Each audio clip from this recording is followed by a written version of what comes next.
So today I want to do something different and talk to you what it actually feels like to discover that you have had ADHD your whole life and you are 38 years old. Um, so if you don't know me, I am Professor Dave Maslach. I'm Associate Professor of Innovation Strategy and Entrepreneurship. And I created this whole reciprocity project to give back as much as I possibly can. There's so many people that help me out that I want to pay the favor forward to help you out. I don't think there's enough people that are talking about this to know what it actually feels like to realize that you have something, whatever that something is, and we use these labels, and so I'm going to tell you what I feel like or what happened and the sort of experiences that I went through when I personally discovered that I have ADHD, and give some thoughts on that as somebody that's studies things. I wouldn't say that I'm an expert in any sort of way in any area, but I study things. So when I so what was going on was um, we were having things going on in our life in other areas, and so I just decided to go talk to somebody about some of these things, and it came out that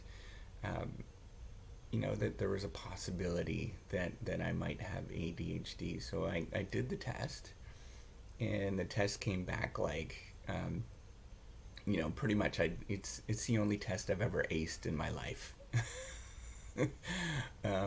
It was what kind of struck home, and when I discovered this, it actually was a really profound moment in my life where it really shook me for a good year, probably 2 years, of sort of redefining who I was and what I was about. Because, in my mind, the ADHD folks, those were the people, and I know, and I apologize for anybody that goes through this and sort of the stigma that you go through.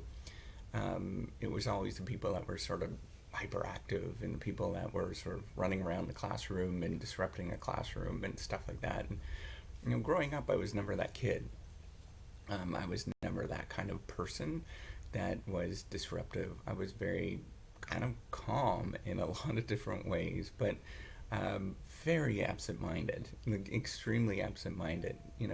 One of the things that's really funny that I go through to this day, and it's never going to change, and it's something that I was like, I wish I could change, but now I know it's me, is I cannot remember anybody's name. And it doesn't matter how long I've met them, how much I actually know them, I will forget. And I also get those moments a lot throughout the day of where there's something on the tip of your tongue that you want to say, but you can't remember it.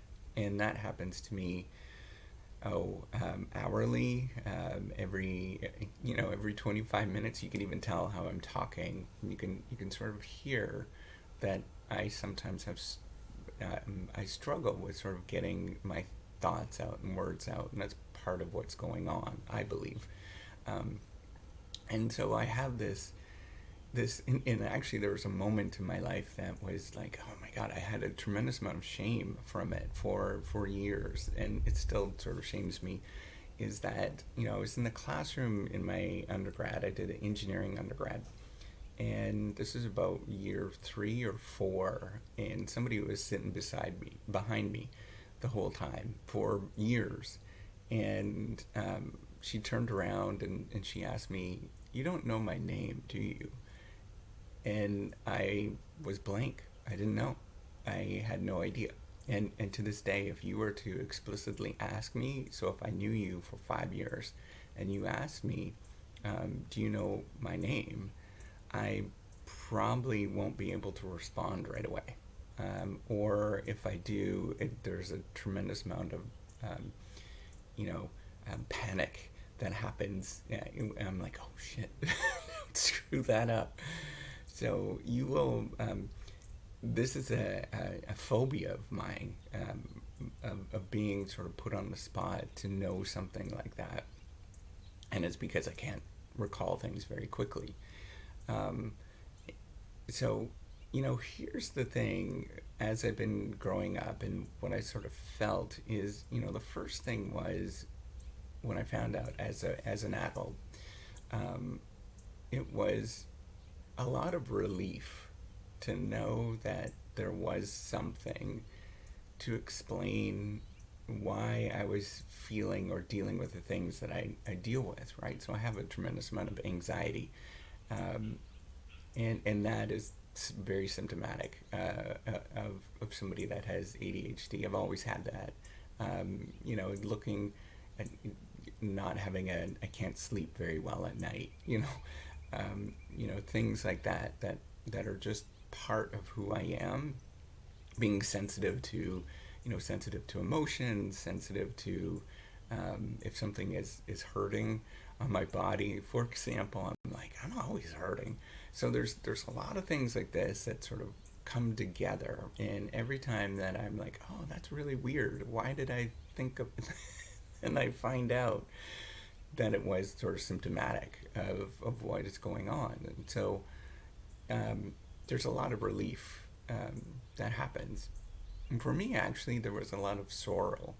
Um, well, a tremendous amount of sorrow because I've felt so guilty for so long of being imperfect, not being able to do things like other people. Um, it's very emotional. I feel it right now. I feel very emotional about it. That there is, that I was always trying to get to the point of doing something and I couldn't quite get there.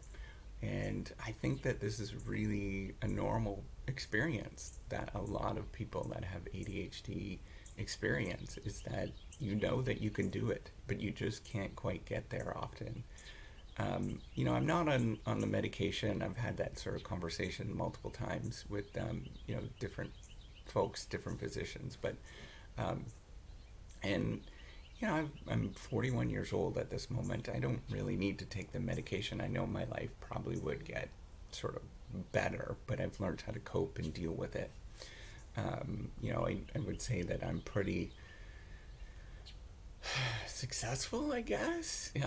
But at the same time, I always feel like I'm not. I feel very disorganized. I cannot remember dates. Can't remember, times. Things pass by very quickly, and then all of a sudden I'm like, oh man, I should go do that thing. Um, all of these things are very real to me, and going through these. So what I want to say is, if this is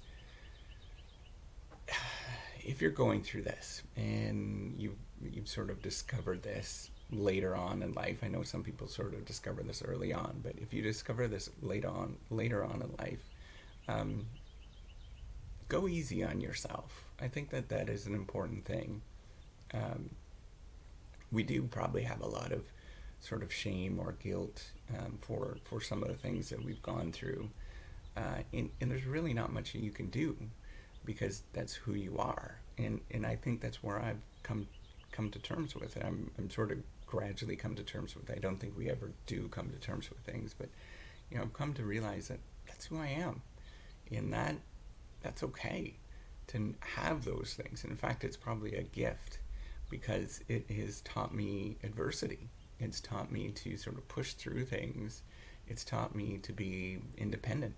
Um, it's taught me to be creative. In fact, there's a lot of research right now that's coming out that that um, that suggests that people that have ADHD have high propensities to be creative, to be entrepreneurs, those kind of things, because we learn how to discover workarounds compared to what a neurotypical brain would work, right?